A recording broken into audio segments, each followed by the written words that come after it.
Assalamualaikum warahmatullahi wabarakatuh. Salam sejahtera untuk kita semua. Semoga kita dalam keadaan sehat. Video kali ini adalah video record atas tugas ujian akhir semester ganjil tahun ajaran 2020-2021. Saya mengikuti perkuliahan manajemen operasi melalui Zoom itu sebanyak 4 kali pada semester ini.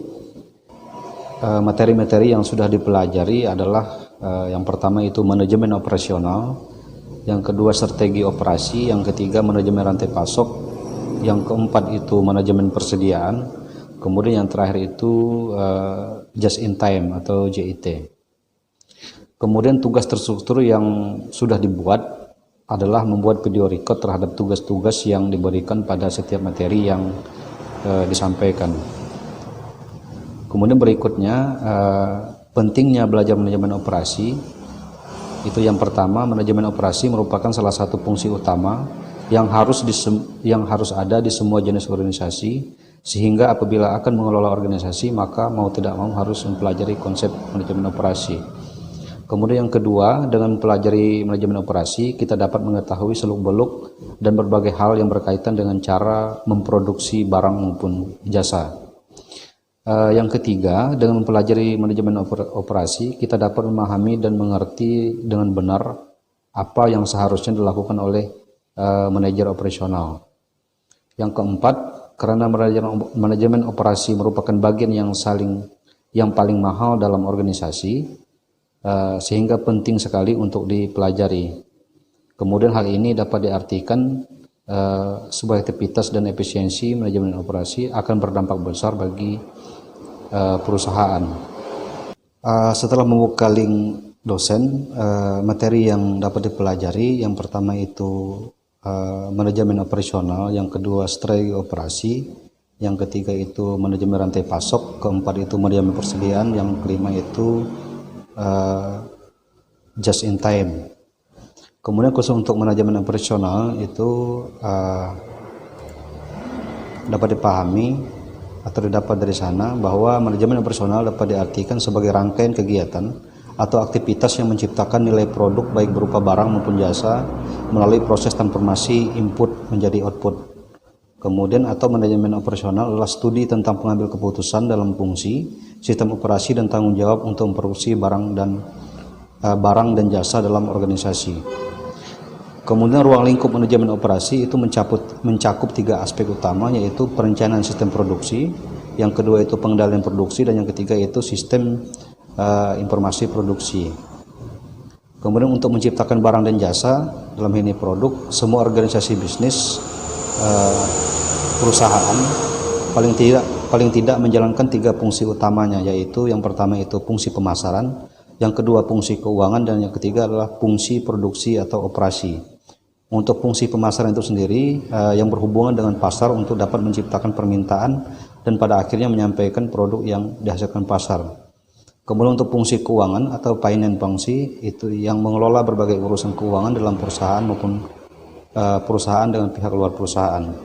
Kemudian yang ketiga untuk fungsi produksi atau operasi itu berkaitan dengan penciptaan barang dan jasa yang dihasilkan oleh perusahaan.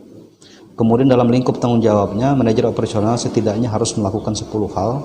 Yang pertama itu desain barang dan jasa, yang kedua itu manajemen kualitas, yang ketiga itu desain proses dan kapasitas, yang keempat strategi lokasi, yang kelima itu strategi layout, kemudian yang keenam itu sumber daya manusia dan desain pekerjaan, yang ketujuh itu manajemen rantai pasokan atau supply chain management, kemudian yang kedelapan itu manajemen persediaan, yang kesembilan itu penjadwalan, dan yang kesepuluh itu pemeliharaan. Kemudian rangkuman yang dipelajari dalam manajemen operasi ini, yang pertama itu efektivitas strategi suatu produk memerlukan pemilihan, perancangan dan penjelasan suatu produk dari transisi produk menjadi produksi. Kemudian yang kedua, hanya melalui implementasi strategi yang efektif, fungsi produksi dapat mendukung pencapaian nilai maksimum dari sebuah organisasi. Yang ketiga, manajer operasi harus dapat membangun suatu sistem pengembangan produk yang mempunyai kemampuan untuk dipahami, didesain, dan menghasilkan produk yang bermanfaat kompetisi bagi sebuah perusahaan. Kemudian yang kelima, manajer operasi harus dapat mencermati perubahan siklus hidup produk yang didasarkan atas pengamatan terhadap lingkungan organisasi dan selalu menjalin komunikasi yang baik dengan konsumen. Kemudian mengelola produk, proses, dan pemasok sehingga tingkat kesuksesan produk berhasil. Kemudian materi yang kedua, yang strategi operasi, yang dapat dipahami di sana itu bahwa strategi operasi adalah perancangan suatu barang dan jasa, kualitas, kemudian perancangan proses, pemilihan lokasi, perancangan tata letak, sumber daya manusia, dan rancangan pekerjaan berikut manajemen rantai pasokan, persediaan, penjadwalan, serta pemeliharaan yang diterapkan guna menghasilkan tujuan yang efektif sesuai dengan strategi organisasi. Kemudian misi adalah tujuan atau dasar pemikiran yang melandasi keberadaan suatu organisasi. Pernyataan misi menghasilkan batasan dan fokus organisasi serta konsep dalam menjalankan perusahaan, di mana misi menyatakan adanya suatu organisasi. Kemudian strategi, yaitu rencana suatu organisasi untuk mencapai misi dan tujuannya, di mana strategi ini memanfaatkan peluang dan kekuatan, menetralkan ancaman serta menghindari kelemahan, sehingga setiap wilayah fungsional mempunyai strategi untuk mencapai misinya dan memantau organisasi mencapai tujuan keseluruhan. Kemudian mengidentifikasikan misi dan strategi. Yang pertama itu strategi, yaitu rencana aksi organisasi untuk mencapai misi. Kemudian misi organisasi secara konseptual dapat dicapai dengan 3 cara. Yang pertama itu diferensiasi, kemudian biaya, low cost, kemudian fokus. Kemudian pada strategi operasi sendiri, berikutnya itu pengembangan dan penerapan strategi suatu perusahaan, yaitu berusaha untuk memahami permasalahan yang timbul dalam mengembangkan strategi yang efektif, mengevaluasi suatu kekuatan dan kelemahan internal, serta peluang dan ancaman yang terdapat di lingkungan perusahaan tersebut. Hal ini dikenal juga sebagai analisis SWOT. Kemudian pada materi ketiga itu manajemen rantai pasok. Manajemen rantai pasok itu sendiri adalah serangkaian kegiatan yang meliputi koordinasi, penjadwalan dan pengendalian terhadap pengadaan, produksi, persediaan dan pengiriman produk ataupun layanan jasa kepada pelanggan yang mencakup administrasi harian, operasi, logistik dan pengelolaan informasi mulai dari pelanggan hingga ke pemasok. Kemudian ada 2 aktivitas utama dalam supply chain. Yang pertama itu physical process atau mengelola kegiatan secara fisik, yaitu mulai dari pengadaan kemudian produksi, penyimpanan, pengiriman dan semua yang bisa kita lihat dari proses di situ, misalnya ada nilai tambah, ada perubahan lokasi dan sebagainya. Kemudian aktivitas yang kedua dalam supply chain itu market mediation process atau mediasi pasar, yaitu aktivitas seperti promosi, perancangan produk, survei pasar dalam menentukan diskon harga. Kemudian pada materi keempat itu manajemen persediaan. Manajemen persediaan itu sendiri merupakan salah satu aspek yang sangat penting untuk dikelola sebuah perusahaan. Bagi perusahaan yang bergerak dalam bidang produksi barang, maka kebutuhan persediaan guna menunjang proses produksinya sangat diperlukan persediaan, baik berupa persediaan bahan mentah atau bahan setengah jadi. Kemudian pengertian persediaan menurut Kashmir itu adalah sejumlah barang yang harus disediakan oleh perusahaan pada suatu tempat tertentu. Artinya adanya sejumlah barang yang disediakan perusahaan guna memenuhi kebutuhan produksi atau penjualan barang dagangan. Sedangkan tempat tertentu dapat berupa gudang sendiri atau gudang pada perusahaan lain atau melalui pesanan yang pada saat dibutuhkan dengan harga yang telah disepakati dapat disediakan. Kemudian jenis-jenis persediaan untuk perusahaan manufaktur yaitu bahan baku atau bahan mentah, kemudian barang dalam proses atau barang setengah jadi, dan yang ketiga itu barang jadi. Kemudian jenis-jenis biaya persediaan, yang pertama itu biaya penyimpanan, yang kedua biaya pemesanan atau pembelian, dan yang ketiga biaya yang timbul akibat perusahaan kehabisan persediaan. Yang berikutnya pada materi manajemen persediaan yaitu pada aspek metode analisa persediaan. Yang pertama itu economic order quantity, yaitu jumlah kuantitas barang yang dapat diperoleh dengan biaya yang minimal atau sering dikatakan sebagai jumlah pembelian yang optimal. Tujuannya agar kuantitas persediaan yang dipesan baik total biaya persediaan dapat diminimumkan sepanjang periode perencanaan produksi. Kemudian metode yang kedua yaitu titik pemesanan kembali atau reorder point adalah waktu bagi perusahaan akan memesan kembali persediaan yang dibutuhkan atau batas waktu pemesanan kembali dengan melihat jumlah minimal persediaan yang ada.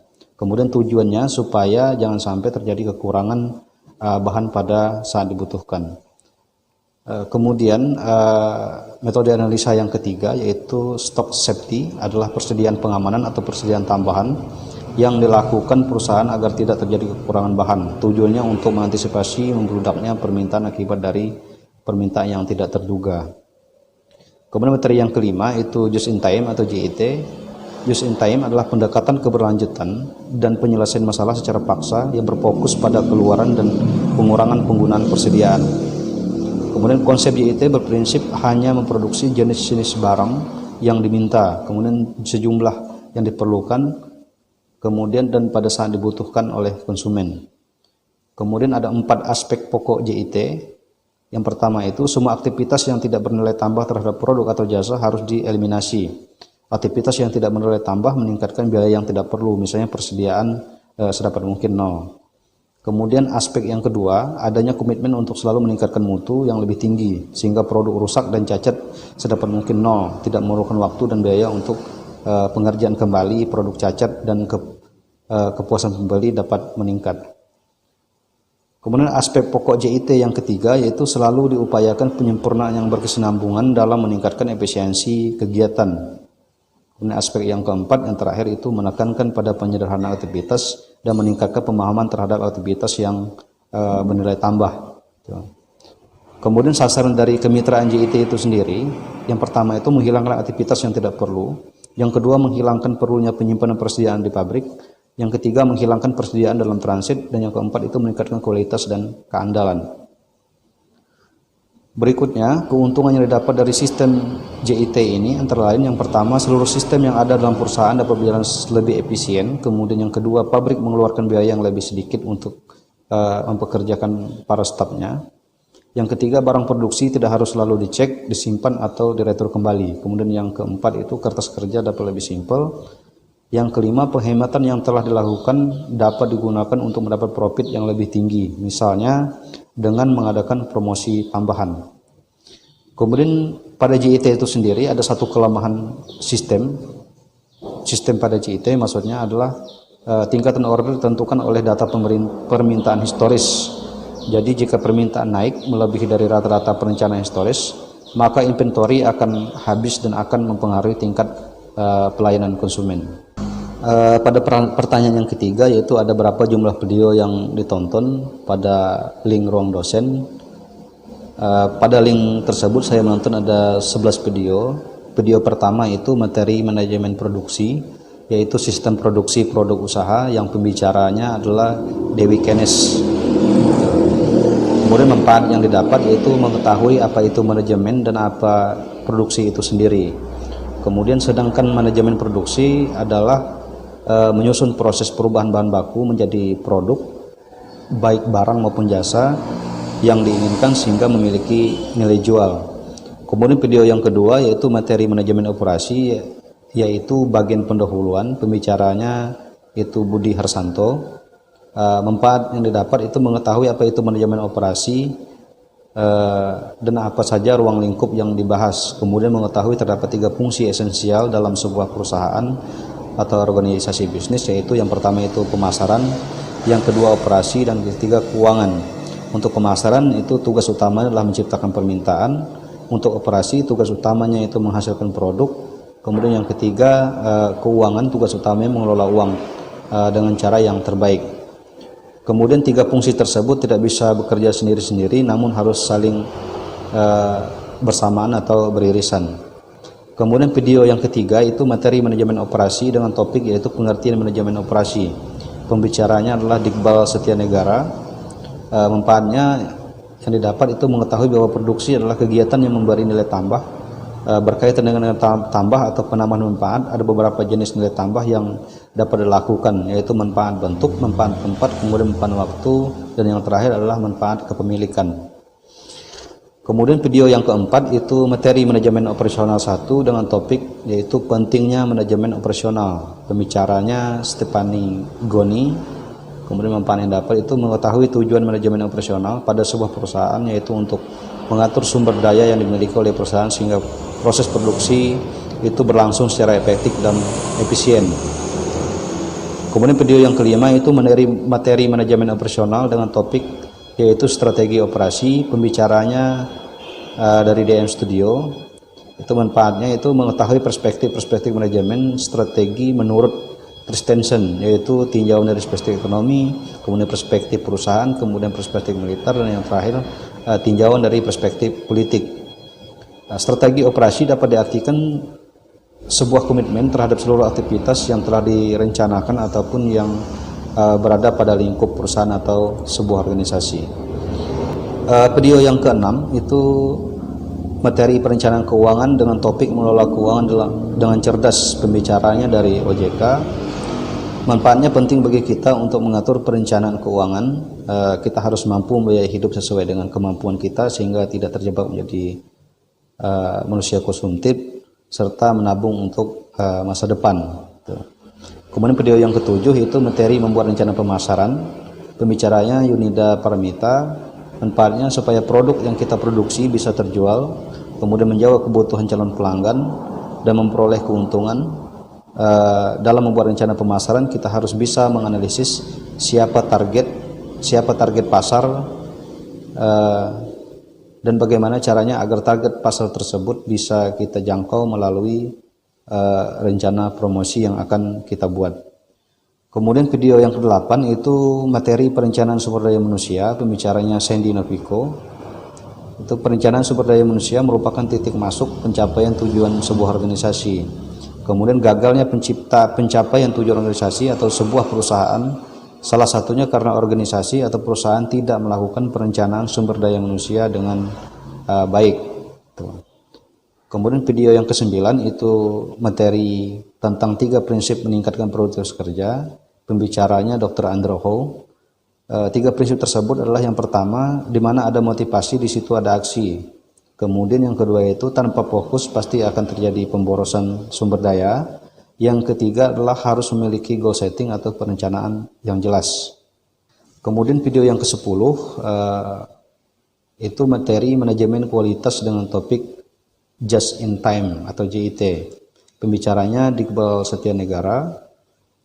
Sasaran umum organisasi yang ingin dicapai ada 4 hal, yaitu kualitas, responsif, biaya, dan fleksibilitas. Kemudian pada kualitas itu sendiri adalah kualitas produk atau jasa atau layanan atas jasa. Kemudian untuk dapat menghasilkan produk yang berkualitas harus mampu bertindak secara cepat dan mampu menanggapi perubahan lingkungan yang terjadi.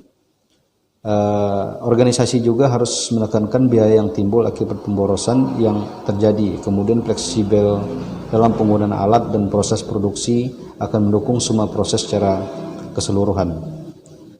Kemudian video yang ke-11 yaitu materi tentang manajemen rantai pasok. Pembicaranya Profesor Nyoman Pujawan. Itu tentang supply chain management. Supply chain management sangat penting bagi perusahaan karena manajemen rantai pasokannya efektif menjadikan supplier sebagai partner dalam strategi perusahaan untuk memuaskan pasar sasaran. Kemudian keunggulan bersaing tergantung pada hubungan yang erat dengan supplier dalam jangka panjang.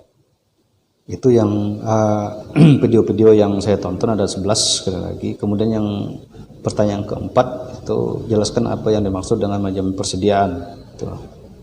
Kenapa manajemen persediaan begitu penting bagi perusahaan? Manajemen persediaan merupakan salah satu bagian dari sebuah perusahaan. Bagian tersebut berfungsi untuk menjaga dan mengatur persediaan yang dimiliki sebuah perusahaan.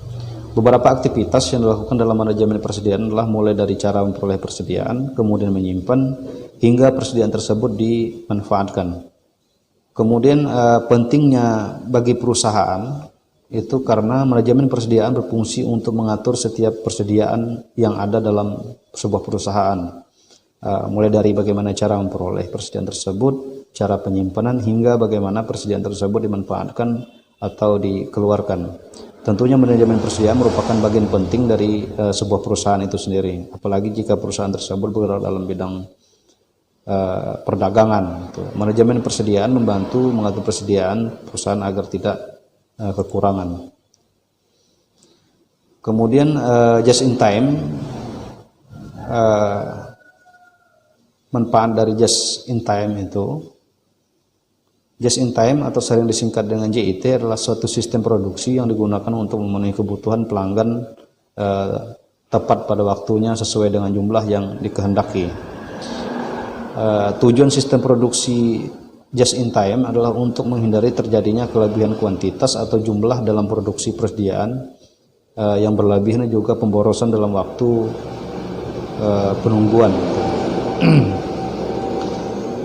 Kemudian manfaat JIT bagi pribadi adalah bisa tepat waktu dalam mengerjakan tugas, serta untuk perusahaan bisa meminimalisir pemborosan biaya.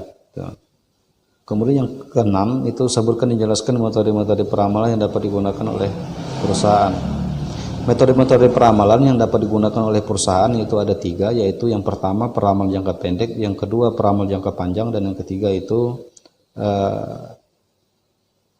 peramalan jangka panjang. Untuk peramalan jangka pendek, peramal ini mencakup angka waktu hingga 1 tahun, tetapi umumnya kurang dari bulan. Peramal ini digunakan untuk merencanakan pembelian, penjadwalan kerja, penugasan kerja, dan tingkat produksi.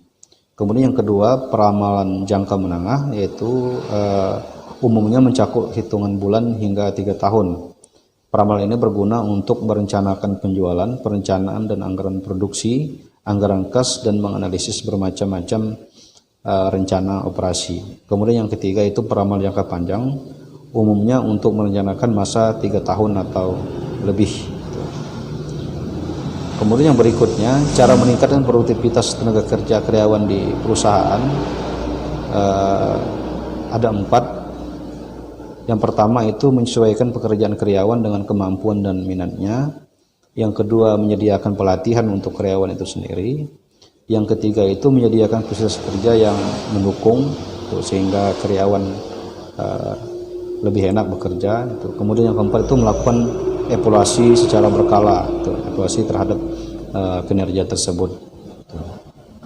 Berikutnya, yang dimaksud dengan kapasitas produksi adalah suatu tingkat yang menyatakan batas kemampuan, penerimaan, penyimpanan, atau keluaran dari suatu unit, fasilitas atau output untuk memproduksi dalam suatu periode waktu tertentu.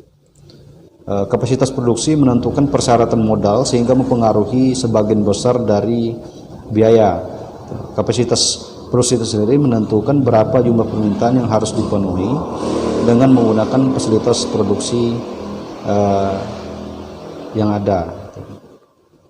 Kemudian untuk kesan belajar melalui Zoom selama ini, yang pertama sangat luar biasa karena hal baru juga, hanya memang terkadang terkendala dengan jaringan khususnya di tempat saya. Kesan yang kedua, melalui Zoom ini kita diajak untuk lebih aktif dalam hal berinteraksi dengan dosen. Yang ketiga, khusus mata kuliah ini Pak Adi luar biasa dengan segala kesabaran dan perhatiannya mengarahkan serta membimbing kami sebagai mahasiswanya. Sekali lagi terima kasih kepada Pak Adi. Kemudian banyak hal yang sudah didapat dari materi-materi yang disampaikan. Mudah-mudahan dari apa yang sudah didapat dari mata kuliah manajemen operasi ini bisa diaplikasikan baik untuk pribadi maupun untuk tempat kerja. Semoga kita semua selalu sehat dan pandemi ini cepat berlalu sehingga kita semua bisa bertemu kembali di kampus tercinta. Terima kasih dan selamat sore.